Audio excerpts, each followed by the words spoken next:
Hello guys and welcome to another Pro Dota Cup series by Hitbox TV. We are here in the game between the Prime NND and Regum Qeon in the PD Cup SEA version. This is the second match of the day and the second match of the season, boys. So inhale, really smell that new Dota air, that new season where there's a bunch of challenges to come, a bunch of great games, a bunch of teams waiting to prove themselves. It's gonna be a great season, guys. I'm looking forward to it. My name is DSwordfish. I'm gonna be your caster for today. Let's get right into the draft, shall we? We have the Prime NND versus Regum Qeon, and the first game went easily to the Prime NND. Honestly, Indonesia versus Indonesia, it's a bloodbath of a match. It seems like they know each other, and the guys from Greater Jakarta, the guys from the Prime, are gonna be taking that first match and looking for a second one if they can. Picking up the Crystal Main, the Terrorblade this game, together with a Sanking. Regum Qeon picking up the Magnus, the Warlock, and the Earth Spirit. Interesting that they banned that Omnite, saying nope, no more Omnite, no more Timbersaw for you guys. The Prime, clearly you can place those pretty well. But they're going to pick up the Magnus and Warlock combo again. This time, though, instead of joining it with a Ricky, you're going to join it with Earth Spirit, allowing you to have more stuns. That's actually a really good idea. In addition to having a lot of magical damage against a Terrorblade, that's also a really good idea. And the Silence, which is quite dangerous against a Terrorblade Thunder, because you can actually use Geomagnetic Grip quite often. It's not a high cooldown spell in general. He can Manta style one of the silences, maybe two, if the team fight is incredibly long. But most of the time, you're gonna be able to save at least one Geomagnetic Grip for when the Terrorblade has Sunder and you want to kill him off quickly, or you can kill him off quickly enough that you won't be able to use Sunder regardless. Wow, interesting. So Sanking Clockwork for them. Who's gonna go offlane? Who's gonna go into the support position? In SEA, I want to say Clockwork support and Sanking offlane, but in general, it should be Sanking support and Clockwork offlane. It is preferred that the Clockwork support for some reason is played a lot in SCA, so it's you never know. You never know with these guys. It actually offers you a good amount of team fight, though, a good amount of vision as well. That's really nice. Being able to stop the Magnus Blink Dagger with a Clockwork and being able to see him and wherever he's initiating from is great. Being able to stop the Rolling Boulder from the Earth Spirit as well. Not necessarily stop it, but I guess just see it and be like, right, we don't want to deal with that. So that's a smart choice. Now Regum Qeon picking up a Faceless Void, interesting, offering them even more team fight, actually a ridiculous amount of team fight.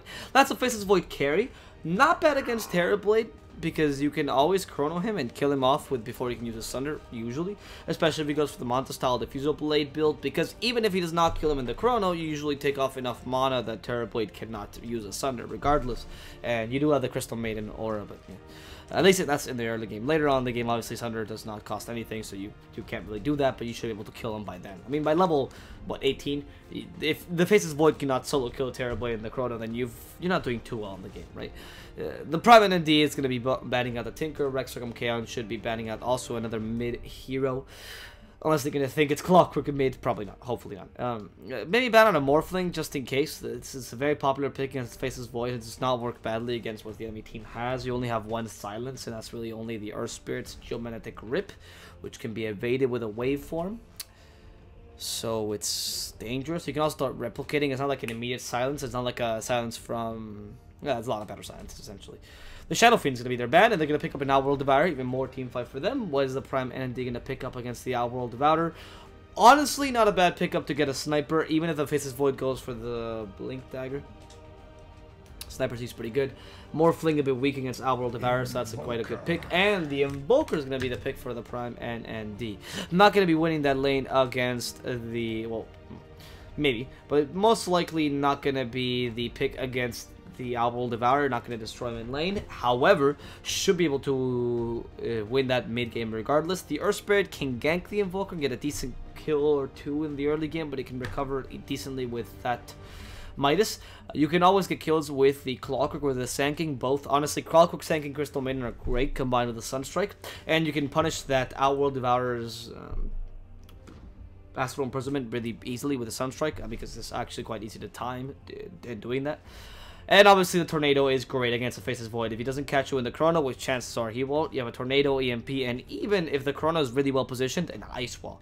Because the idea is that with the Chrono, that you want to get the enemy team right on the tip of the Chrono, so that the maximum amount of damage can come from your team. Ideally right on the tip on your side, right? So like there's two sides to a team fight, the enemy team side and your team side, and you want to get the Chrono and allows, say, the Magnus, for example, to blink in and hit him right on the tip of the Chrono.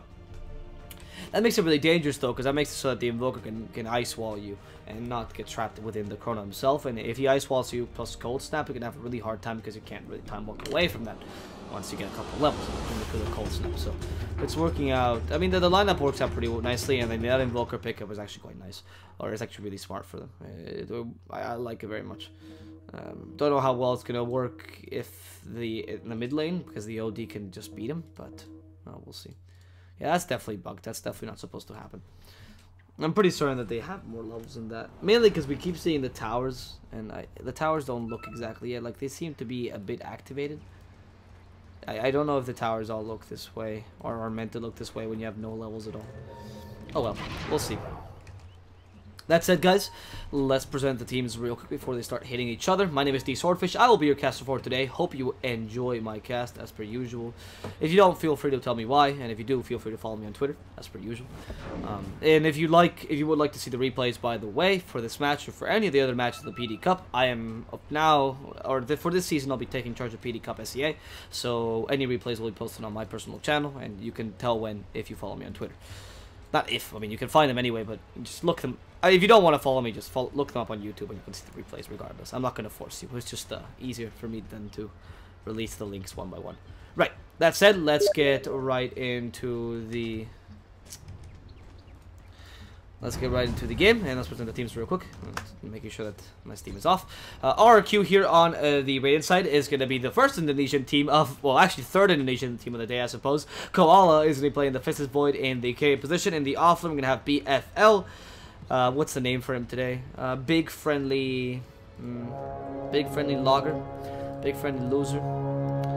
I keep going for the loser. Nah. Big Fat and Long. Big, Fat, and Long here in the offlane position playing the Magnus. Sheffer is going to be the Earth Spirit in the support position. Second support being the Warlock, played by Jokam. And finally in this mid lane, an Outworld Devourer, played by Yabiu. Now, on to the guys, TP NND, the Prime NND. We're going to have Clockwork in the offlane position, played by NFR. In the mid lane, a Juggling Invoker, played by Ruzman. On the Sanking in the support position is going to be R7. And playing the Crystal Maiden is going to be Coach as the second support. And finally, Panda 2K17 repeating on that Terror Blade. And that game, it didn't go too well for him, but he was up against a Slurk. I think this game is actually a bit easier.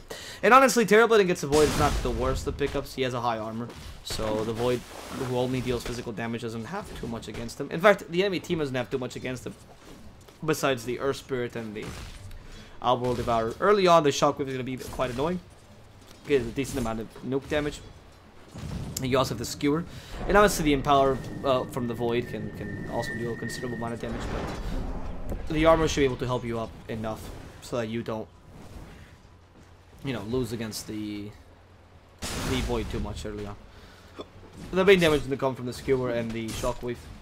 Perhaps as well from the Outworld Devourer's Arcane Orbs, because that's going to be really damaging, especially with a Terror that has very low armor. Oh, great cogs actually. Not only bringing Sheffer out of the lane, he's not letting them take any cogs. That's very smart. So the cogs now give a bit of gold. So being able to deny your cogs is important. It should be easy on you because it's only one hit deny for the Clockwork, but regardless, it's important to do those. As you can see, he denied the cogs as soon as they were hit. He just, as soon as that happened, he denied them. He also stopped the initiation from the... He stopped the initiation from the Earth Spirit, which was important because if you don't want the Clockwork to die here in this bottom lane. And on top of that, I guess you have the fact that he's, well, also farming and taking some experience, so it's not entirely bad either. He also has the Arcane Aura, so he can actually spam these cogs and put a lot of pressure onto Koala. If he's smart enough, he should be able to take or pressure him enough in the early game. The Warlock is good for lane sustain, and it's going to help the Void a lot in that regard, being able to keep him healthy. But he's not too good in being able to get lane domination. The Clockwork should be able to win in that regard. He should be able to just push the Warlock out of lane. They can't really force a kill onto him because of their lack of stuns. Void is, useless Void, as he used to be called by Suns fan in the lane, because he's just not that great as a laning hero. He's more of a I'll live forever, but he doesn't have a lot of killing potential. And the Clockwork decides to go for, say, a battery assault build. He could put a lot of pressure onto this Warlock in the lane, and they even get enough gold for Midas early on. You usually want to go Midas Clockwork nowadays, or that's the preferred build, I suppose. The best part about this is that you have a Sunstrike, right? So the Sunstrike can come at any second, give the Invoker a bit of extra gold, and that's an easy kill for you. Yeah, that's a second level Battery Assault. And now the Cogs, the Sunstrike, where is it? Not being used just yet. The Void is joining in. Sunstrike can be divided between two, but he's happy with that because Jokam is about to die regardless of the Battery Assault. Nope, no need for it. That's going to be one last auto attack from the Clockwork to finish off that Warlock, and the first blood going to the guys from the Prime NND. Clockwork celebrating with a robot dance. You see that? A robot dance. Right, so I think that was a stack because that was two of the two of the satyrs. The Monoburn satyrs, actually forgetting their names. But with two of those, that means that was probably, or should have been a stack, because there was two of those in the Hellcaller. There's no such camp. Meaning that the stanking probably got a decent amount of gold. In fact, if you look at the experience, you see the stanking rivaling the Magnus in terms of levels. And it's the most important lane right now is actually this bottom lane, because the Earth Spirit has been forced to rotate here to help the Void a bit and help the Warlock a bit, because like I said, the Warlock gives you sustain but does not punish aggression. If you have an offlaner that can dish out a lot of aggression, it's kind of hard to play against them when you can't punish it because you have lack of stuns. Clockwork can play really freely and then just kind of snowball out of control. That's the idea. And now he has a Rocket Flare as well to keep his farm up, and is about to get his Arcane Boots if he needs to. I mean, he's really farming really well. He's farming really well. Looking at the net worth, honestly, for an offlaner, he's quite happy for that. Yeah, contesting some of the Void's last hits. And more importantly, getting kills. Now, they can get a kill in the mid lane. They're going to confuse the Earth Spirit a lot, because the Earth Spirit won't know where to gank. He wants to go on the Clockwork right now, but is having a hard time ganking him properly. And they just pinged him. They know where they are. Right. This was a failed gank. Unfortunate for them. Because they want to go on the Clockwork, obviously, because the Clockwork is a melee hero. He puts himself in a difficult position most of the time if he wants to play aggressively. And you do want to give a lot of space to the Void, because early on you do need him to farm, right? So that Midas especially. Oh, there's the Clockwork again. The Void doesn't really want to TP into the Sunstrike. Just again, right as the Void time walks in, they hit him with the Sunstrike. They want to hit both. And Koala can barely do anything against his Clockwork, who gets hit by the Shadow Ward but walks out anyway. They're going to kill the Magus in this top lane. Sheffer will be the next victim, and the Crystal Nova, just to ensure that they can finish off this Earth Spirit. That is not looking good for the guys at RRQ, at least not for now. The TP from the Sanking, will he survive in time? Oof! Just barely. That last auto attack would have finished him off, but the Sanking TP's right the last, or manages to finish the TP right the last second, goes back to base. It was working out pretty well. Oh, interesting. Where's mine going for the... Oh, more of a Quasi-Exort build. Right, not Alacrity anymore. Alright, that's not too bad, actually. Give you a lot of sustain in lane against the OD. And with the spamming of the Sandities, or if you do know, or seems like he's going for an Astral Imprisonment build, which he is, by the way, and you can tell it because of the range of the Astral Imprisonment, go for the Quasi-Exort build, get a bit of sustain, because his damage is purely magical. You're not going to need to spend many spells. And you're not going to, I mean, it doesn't really matter because he won't have Arcane Orb. His damage won't be burst damage, it's going to be kind of sustained, constant damage because he really doesn't have any combo or synergy between his skills early on. And, I mean, it's obvious that's the play. Oh, there's Burrow Strike plus the Cogs, and now the Battery Assault and the Frostbite. This Void can't even time walk away due to that annoying Frostbite, but the Battery Assault would have kept it in place regardless. That Clockwork is doing really well in this lane. The constant help from the supports, the constant rotations, the fact that they are... Yeah, sorry about Joe. Sorry about that Joe Invest. I keep forgetting to offline myself every game. A lot of friends, what can I say? Anyway, the Clockwork being able to get a lot of space in this bottom lane is helping out a lot to get the early kills, especially with the Sunstrike, because they're really taking advantage of it. One Rocket Flare should kill Sheffer. It's not going to hit him in time, and in fact, that was only 80 damage. It wouldn't have killed him regardless, but they're going to be able to get a kill on the Warlock anyway. I mean, that's the Caustic Finale. Good usage of the Fatal Bonds. Might even be able to kill the Crystal Mane. Should be able to die with a Shadow Ward. But in the end, they'll get a kill for a kill. Clockwork getting another kill. The Warlock getting a kill there is not that important, whereas the Clockwork getting a bit more experience is. And he's going to go straight up for the Blade Mill just to punish that Void, I can only imagine, because the Void deals a lot of damage in the early game, but has no sustain himself. Oh, there's the Cold Snap onto this OD. The Sunstrike is going to hit too. Yabiyu, what is he going to do? He's just being Cold Snapped around, and he has to be healed by the Shadow Ward. About to go down, and it is going to be Ruzman getting that last hit with the Cold Snap, I can only imagine. That's a level 3 Cold Snap, pretty high, honestly, now in the game. He has Ice Wall ready to go onto Jokam, but not enough mana to use it. And in the end, they're going to have to retire a bit. Team XD is from SG, by the way. They're not Indo. That's not what this says. According to their Wikipedia page, or their Joint Dota page, they are Indonesian.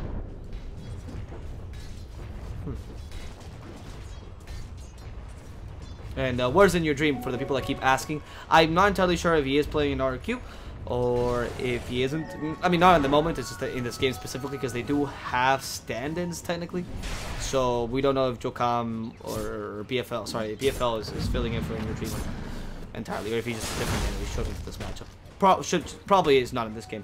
PFL is going to be stunned out, by the way. There's the Sunstrike and hit him right in the face. It's going to be enough damage. No, the Shrine saves his life. Coach is not being stunned down and rolling bouldered away, but the Burst Strike saves the Crystal Maiden's lives. The Skewer is not going to catch her out. BFL is being harassed by this Sanking and going to be destroyed eventually by one hit from the Terror Blade. There's Burst Strike in just one more second. The Earth Spirit is going to go down as well, and that's a double kill for this Terror Blade. Happily taking those 2 kills home and getting a bit of extra gold for the team, as the Crystal Man is brought down in the end, but who really cares? Oh no, that was not a great Burst Strike. As a TP, yeah. I don't even know what happened there. I mean, the OD does die in the mid lane, sorry. That was just a speechless moment where the Burst Strike was like, oh, oops, I screwed up. Anyway, the guys from the Prime do lose the Sanking, but in exchange they take an OD, so the trade is definitely worth it. The Skewer catches out the Clockwork, though. He uses the Battery Assault, and now the Blade Mail. You can't really hit him. The Battery Assault is being really annoying, too, so nobody can really walk in this Chrono. Oh, that's a completely wasted Chrono, though. Cogs don't come out in time. The Rolling Boulder actually hits the Clockwork, but he's going to be able to survive. The Rocket Flare from behind. Shepard's going to go down first, and this Terror Blade is just unstoppable, getting in a killing spree already. 10 minutes into the game, and this Terror Blade is a real threat to be reckoned with. I mean, they have a superior net worth by a lot. He's beating the Void, the enemy carried by 1100 gold already before minute 10, and is able to complete his Dragonlance pretty early together with his Treads. That's a lot of stats going the Terror Blade's way. And yeah, as we guys say, the Sunstrike's Cog combo is working pretty well for them. Now into the Warlock, there's a TP, the Sunstrike's going to be divided among the creeps. They can't kill him in time. That's unfortunate. That would have been an easy kill for R7. He really wants to get some Sunstrike kills, obviously, because they haven't been able to get that many. The Sunstrike has been more of a damage skill, so the Invoker hasn't been able to get the final hit, and thus the extra gold. However, he did get a Midas at a decent timing. His gold, I mean, his level is decent. It's okay. At level 8 at this point, the Midas is going to help quite a lot. His gold per minute is quite good, actually. Almost reaching the 400 10-minute mark. That's, considering he's up against an OD, that's better than expected. His experience per minute is surprisingly good. No, sorry. It's surprisingly good at 400. So, you know, it's what you expect from an Invoker at this point in the game. But not against an OD, because usually he beats the lane. Or he wins your lane. Oh, you just saw Yabiyu. As Battery Assault and Cogs, Yabiyu can't really escape this. At best, I mean, they can just use Sunstrike whenever they want. Even have a hook shot if necessary. But I think NFR is looking for a better kill, something along the lines of a Warlock, for example, because that way you take away the initiation for the enemy team. Yabiyu is an important kill, but not if you don't know he's alone. He just goes in with a hook shot. The Sunstrike has been missed completely. Should have waited for the Astral Imprisonment there. Upheaval just to prevent any sort of counter initiation here from the guys at TP and NND. Yeah, just let him go. Frostbite into the OD, so they can't really follow up. And that's a loss for the guys at RRQ. Unable to really take this this team fight, which they could have punished those mistakes a bit further. I think going in with I think the Sunstrike so prematurely was a huge mistake there. He could have also gone in with, say, like a Meteor, for example, and distracted the Cogs, rather once the Sanity Eclipse was or once the Astral Imprisonment was over. Use a Meteor plus Cold Step. I haven't seen that combo too much. Obviously, the Meteor is not being used too much because the Wex has not been maxed, but you know, now you start getting points into Wex, and just 1 point in Wex already deals the full damage of the Meteor because you're just going full Exhort. And obviously that combined with a Cold Snap. Level 3 Cold Snap is a force to be reckoned with, honestly. Even though you can dispel it, there's no Lotus Orbs or Manta Styles or anything of the sort in the enemy team just yet. Koala is just built his Midas. Hasn't even started building his Yasha. And the net worth difference is considerable. Look at the graphs. You can see that TP, or the Prime NND, is almost winning by 7,500. It actually at 6,500 more or less, you can see in this little bar here. And the experience are only winning by 3,000, but it's going to become a bit, you know, bigger and bigger, that breach. And most importantly, you're playing with a Terror Blade while this is all happening, so you actually have a better late game than the enemy team. And the enemy team's Void is, I guess, their mid game is a bit worse, though. So the enemy team is really excels in the mid game, whereas you don't entirely. So that's the time when you have to strike. However, you're going to be fighting against a Freezing Field and an Epicenter, in addition to the initiation from the Clockwork. It's not easy to turn this around if you're RRQ, because you really are playing against a team that can Not only counter initiate with a good Invoker, they have good initiation with the Sand King, good zone out spell with the Crystal Maiden, very versatile lineup. They can do a lot of things, you know, push towers, take objectives easily because of the Terrorblade as well, and the Crystal Maiden Freezing Field. They can go for ganks if they need to. They can have team fights and it's all fine. Whereas RQ is more towards the 5 versus 5, and that's obvious, and you can see.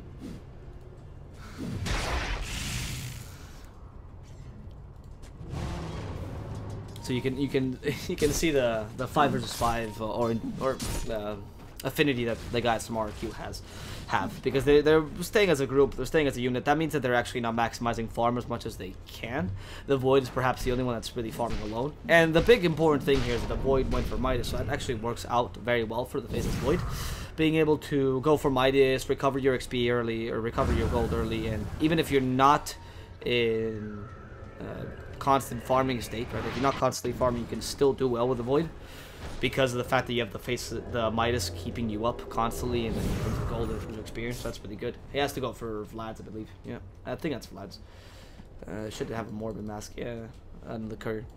That Vlad's is good on the Void. It's one of the few carries I would ever get Vlad's on because of the fact that he has a high base attack damage. Vlad's actually gives you a considerable amount of attack damage bonus. The 4 armor is just fantastic on the Void, even though his agility gain got fixed, or buffed rather, to 2.8, now better than 2.65, I believe it was earlier, so it's considerable buff. But you still want the extra armor. It's great. And obviously Lifestealer just works wonders with you, being able to just completely regen yourself back up with a Chrono.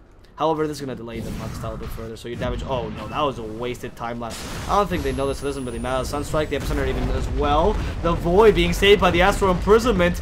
The Epicenter completely wasted. They're going to root him down one last time. They want to get the Crystal Nova output. Just one more second towards it. The Hookshot is going to catch out 2 of the Burrow Strike. Catches out the 3 of them, stunning them down. The Meteor does come down this time, destroying completely both the Warlock and the OD. While the Sand King keeps fighting against the Void, catching BFL instead. The Burrow Strike to stun him out, and BFL won't be able to survive as the Caustic Finale will ensure this kill happens, while the Clockwork dances for the death of the Magnus under his tower. What a taunt. And now they're going to take down this mid-tier 2. And TP, the Prime NND, mid at 15, already taking down a tier 2 tower with a 10,000 net worth lead. That is more than enough for them. I mean, that is exactly what they were looking for. And it's getting to the mid game. If you have not seen any Chrono plus Warlock, you know, plus Rock Throne, plus RP, Sanae's Eclipse, Super Wombo Combo, Mega Drill. That hasn't happened just yet. You know, this Wombo Combo strategy has not happened yet. Which is what they're looking for. This team fight is 5 versus 5. Wow! This Sand King! Am I watching Tabo from SG? This Sand King is just all over the place, playing in a really chaotic manner, and they just can't catch him out. The Blink Dagger is available in 1 second. There it is. R7 is going to blink away. Whoo-hoo! That was pretty good. Oh. That is really sad, using the Freezing Field just to farm a bit. I mean, not sad. I guess you do really need it, honestly. But you don't even catch the 3 camps. You should have Crystal Nova when I think that instead of going for the Ancients, I need to go over there, but whatever. You need a bit of farm, and the Freezing Field is not that great, or it's not that useful to skill right now. If you're going to fight a team fight or whatnot, you're going to rely more on the Invoker spells. Oh, there's the RP. BFL wants to get the Skewer out, but doesn't use it in time. What was that Skewer? And instead finds the Crystal Maiden, who's been putting herself in a precarious position. It does seem like from behind, Joker wants to initiate. No, the Hookshot comes in, catches the Earth Spirit. That's the stun they were looking for. The EMP even hits him. No, it's too late. They just finished him off with the Clockwork damage. The Rock comes in a bit too soon. The Upheaval is not going to help his team at all, as the Warlock is fried to a crisp. Fish and chips for everyone, boys. As the guys at the Prime NND are just taking this game by the horns, really dictaminating the time or the tempo of the game. And now going for the Magnus in the bottom lane. The Skewer brings the Sand King with him. That's not what he was looking for. BFL's going to fight to the death. He's going to go down, though, to the Caustic Finale. And R7, they wanted to get the skill, but this TP might be a bit too dangerous, as everyone else from the Prime NND is now joining this bottom lane. And with this, the Prime is able to take a tier 2 tower down. Quite good for them, as they can utilize this Alacrity pretty efficiently. Now this Lavas, or the Forged Spirits as well, being able to utilize that Terrorblade as well, you know, being able to take advantage of their whole point of their draft. And this is where the versatility comes into play, right? If RQ does not get a 5 versus 5 engagement, and they can't use their Wombo combo as we saw, they're you know, mainly ultimates with long cooldowns as well, so that's an important factor. But if they can't do that, then they don't really win the team fight. Whereas the guys from the Prime NND don't really care as much about that. They have a much more versatility in that regard. So once they take a team fight, they take objectives, and they're pretty quick at doing that. They don't have to have so much resting time per se. Oh, the hook shot can catch out the Warlock.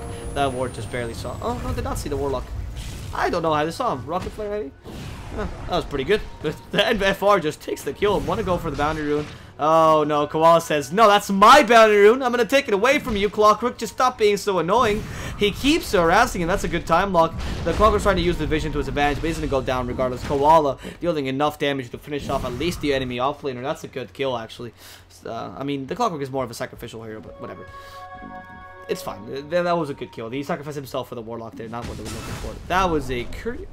Is that a courier decoy, or is that courier a decoy, or what is that supposed to be? Okay, I don't know what that courier was, but they caught the kill on the Earth Spirit, so good job.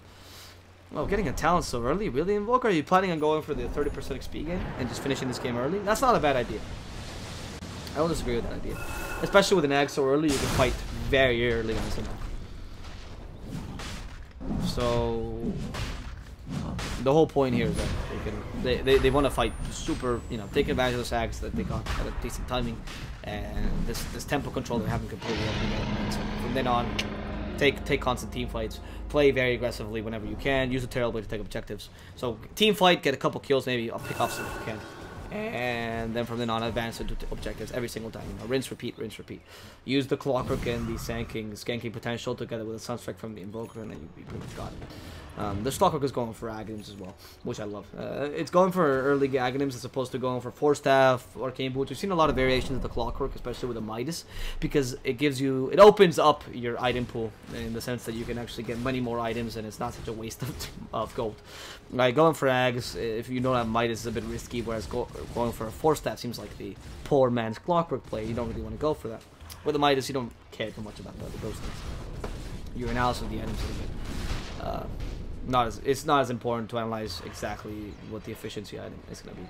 Okay, that's weird, getting those levels so early. And I mean, I guess the Force Spirit does give you a bit more pushing power, but I wouldn't have gone for Force Spirit so early. I would have gone for 30% XP gain, honestly, in this game. Oh, Clockwork, finding Jokam. Oh, wants to find Jokam at the very least, doesn't find him with a Battery Assault. So I do like the Aghanims play. In addition to having the extra stun for the hook shot is obviously always welcome. I love that the net worth is actually going completely in the Prime's favor, and it doesn't seem to be making many changes despite the losses they're having. Mainly because the wombo combo from RRQ is just not happening this game. No, they did see that ward. Should have seen that ward. It's a sentry. Jokam with his invisibility. This could be an easy kill onto Coach. Oh, Coach should have noticed something. That was a weird turn rate. Yeah, there's a sentry. He did notice something. He has a freezing field as well. So, oh, the Void comes in. That's an unfortunate Void stun. They're going to kill off the Crystal Maiden, but that's in exchange for a Warlock at the very least. No more Rock. And they search for the Void, but they also search for that annoying Earth Spirit. Gets a good stun out. The Bardic Assault is not going to finish him off just yet. And can they kill him off? That's TP plus... Yeah, I think a TP plus the Rolling Boulder saved his life there. Good job, support for support, and you don't lose anything else. Honestly, that's a pretty beneficial little team fight for against RRQ. You don't waste your Rock, you don't waste any of your big ultimates. Getting a kill on the Crystal Maiden is alright. You know, a bit more gold for your team. Yeah, sure, why not? Especially for the Void. And you're currently in the losing position, so every kill counts right now. Being able to kill a support or not, considering you're 5 to 20, minute 21, you want to get a bit of the control over the game. You also saw where he put that ward, so I guess you could de-ward it if you choose to. If you go around that area, you know that there's a ward there. So that's an important factor. Now, let's see. Rusman keeps pushing this top lane up. And they're going to be going for this tower, apparently. As the Earth Spirit and his 4 buddies are all smoked up, ready for a gank. There's the Void coming in with a Chrono. Going to catch out the Terrorblade. Is he going to have enough damage for the Sunder to not happen? I don't think so. The Sunder's going to happen almost for certain. Yeah, there it is. Catches out Koala in a bad position. Paladin has to fight, and they just used the RP onto him. The Ice Wall not really helping him out too much, but the Hurricane Pike, or the Hurricane Pike will save his life there. Now going to the Void. NPFL also going down to the power of the Invoker, and the Deafening Blast to catch out the OD. This Invoker is just destroying everyone in the team. Gets an ultra kill, a godlike streak. This guy is just literally a god at this point, making sure not only to stop everyone but also dealing the most amount of damage in that team fight. I'm sure we can see. Can I see? Yeah, look at the amount of spells he used. He used a bunch of exhorts, obviously. The Ice Wall, the Deafening Blast, the Cold Snap, and all that, plus the Alacrity. Doesn't actually show me all he used, but whatever. All that plus the alacrity was enough to just physically bully everyone else in RRQ, destroying that void. And the tankiness of the Terrorblade, the fact that he went for the Hurricane Pike so early, the fact that he got the early stats for the Manta style helps him so much against this void.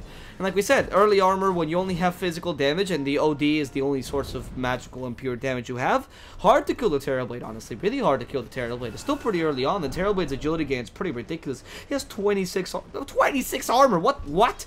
I mean, he actually stops 61% of the physical damage, which means this void, who usually deals a decent amount of damage with the Empower, 180 more or less, is only dealing what's 0.6. Oh wait, actually, OD about to go down. Yabiyu, careful! That's Astral Prism in. Only to give him a couple more seconds of life. The Deafening Blasting to finish him off. Yeah, what is 60% of that? It's a bit more than 50%, so like 100 damage instead of 180, more or less. Yeah, sort of. 100. Oh wait, no, less than that actually. Sorry, yeah. Ooh, 80 damage. Oh wow, that's actually less than even I thought. It's like around 80 damage and the void deals against the Terrorblade. That's pretty ridiculous. You need to get some sort of other source of damage. If the Terrorblade gets Satanic, I cannot even like fathom how you're gonna bring him down. Get Satanic, get Scotty. Oh, hello, Terrorblade. I would like to kill you. Oh, please, yes. Just need to deal 3.2k damage. Wait, what? 3.2k what? Damage? Is physical? Yep, with a void? Yep. Oh my god, that's gonna be horrendous. I mean, he doesn't even have a BKB, and he has to build it up anyway, which is unfortunate. Because you have to go still for the Manta style. You have to go for the Diffusal Blade. It's just not working out for you. It really isn't working out for you if you guys are the RRQ guys, because that void pickup is not bad, but it's not working too well if you play from behind. Oh, Cold Snap plus the Forge Spirits, classic combo. We're going back to the old style Invoker. I love it. Meanwhile, the Clockwork has not hookshotted, but just managed to kill this Warlock regardless. Finally the hookshot to finish him off. Using the Battery Assault and some cogs and his superior movement speed, and now the Crystal Maiden just de-warding, trying to de-ward, saying, okay, there's no aggressive wards or defensive wards there. Let's put... It would be nice to put an aggressive ward actually around this area, but they're already going to this tower. They're using the Terrorblade well. This is exactly what they have to do. Go for this tier 3 tower and take it down as soon as they can. Taking advantage of this momentum that they have 25 minutes in, and using the Terrorblade's superior stacking, as they now know that he's almost invincible.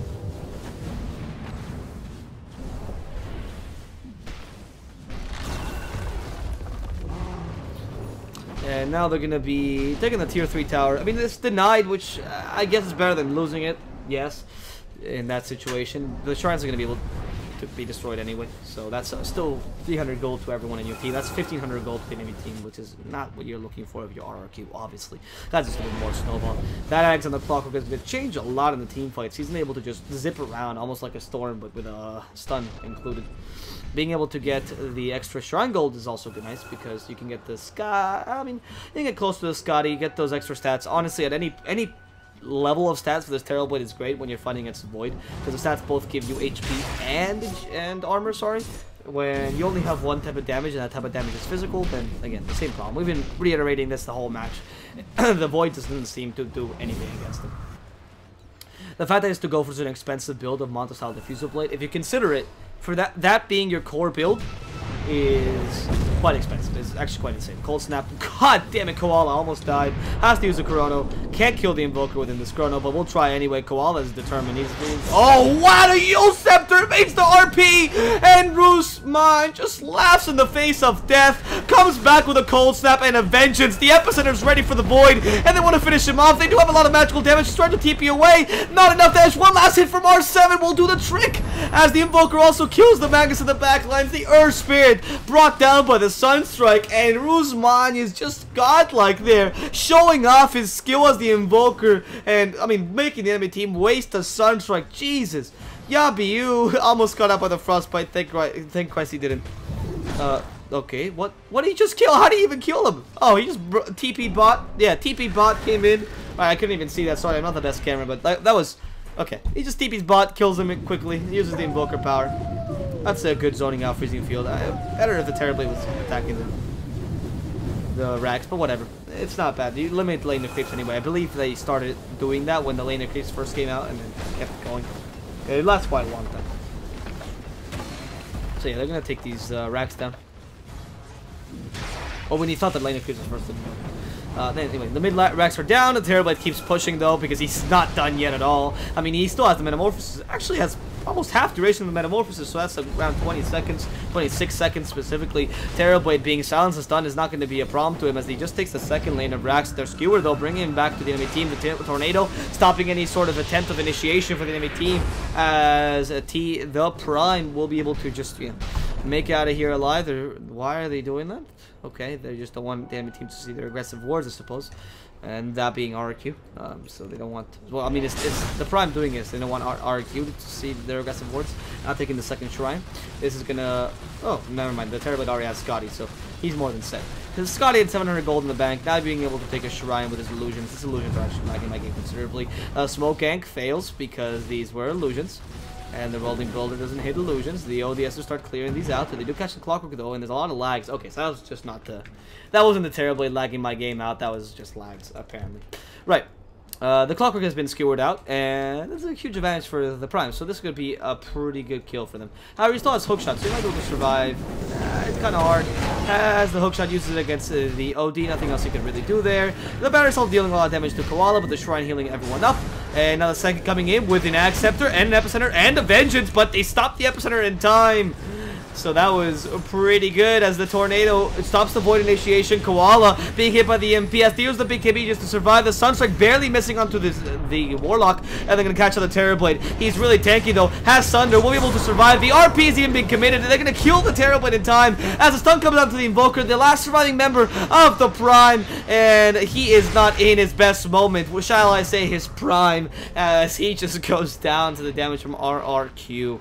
I mean, using the using the RP there was definitely worth it. This Crystal Main actually hits pretty hard, so careful with this Solar Crest. She went for the... Oh, does not hit that hard because she doesn't have the 60 damage yet. Okay, never mind. It was the Solar Crest being super OP. Cool. But that was an unfortunate team fight. They banked a bit too much in that team fight. They continued to fight even though the Clockwork was already dead, and they came a bit too late. Like, if you're going to help the Clockwork, you should have, helped them sooner. If you're not going to help him, that's fine. But, if you're not going to help the Clockwork there, then don't help him. Just leave him die, but don't wait till he dies and then go in. That's definitely not going to help you out fighting a 4 versus 5 engagement when they barely wasted any spells on the Clockwork. They still had the Chrono, they still had the RP. A Terrorblade being around there was a terrible idea. And, I mean, that was a surprise sanking Ags, which did not do much, honestly. Now, R7, you have to learn from Tavo. Some of the best sandstorms I've ever seen in my life have been Tavo's sandstorms. Usually it's a spell that you use for escaping and not for farming or anything useful besides escaping, honestly. It's usually, disjointing spells and whatnot. But Tavo was fantastic with the sandstorms, and I wish more Sanking is played like, utilizing that damage. He didn't even go for the talent, he just used that damage to farm and whatnot. He usually didn't miss any lasts. So it hit like 2 things and then Sandstorm immediately. It's pretty good. Anyway, the Roshan is going to go down. That's the second Roshan, I believe, for this team. No, first. I'm pretty certain it was first. Yeah, Rusman being able to take that Aegis. Oh, the hook shot catches out the Warlock. That's dead Warlock. No rock for this team fight. The MP also about to come out. The MP not going to hit anyone, though, because it's not that bad position. Yabiyu, though, was stunned for quite a while. The RP catches out, too. But R7 manages to evade it. Now they're fighting onto these two. They have the Chrono and the damage from the OD. That's going to be an easy kill, but the OD is still... Sorry, the Terrorblade is still outside of that Chrono. It keeps hitting. The Epicenter now destroys the Outworld Devourer. They're going to go out to face his boy. He's been rooted to the floor, and he can't move. He can't save himself for the last second. Time Walk Sheffer also going to go down from 1 hit from Panda, and that's going to be a team wipe and a GG at RQ calls saying, guys, please stop. We are your Indonesian brothers. We are just bloodied on the floor.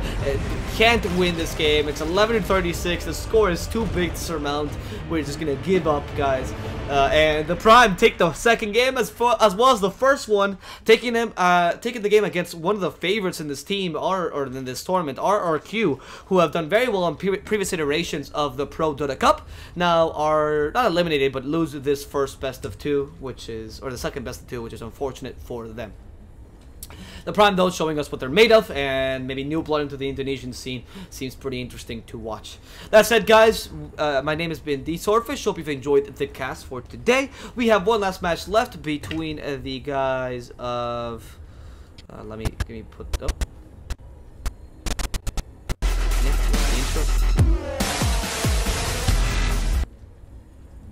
There, between the guys of MVP Revolution and XD, the guys that we saw earlier. Should be an Indonesian team according to Join Dota. Apparently they're telling me it's not, but we'll check shortly. Anyway, my name has been DSwordfish. If you enjoyed the cast, follow me on Twitter. If you didn't, feel free to insult me in the comments and tell me, how to improve. I'm always welcome to criticism.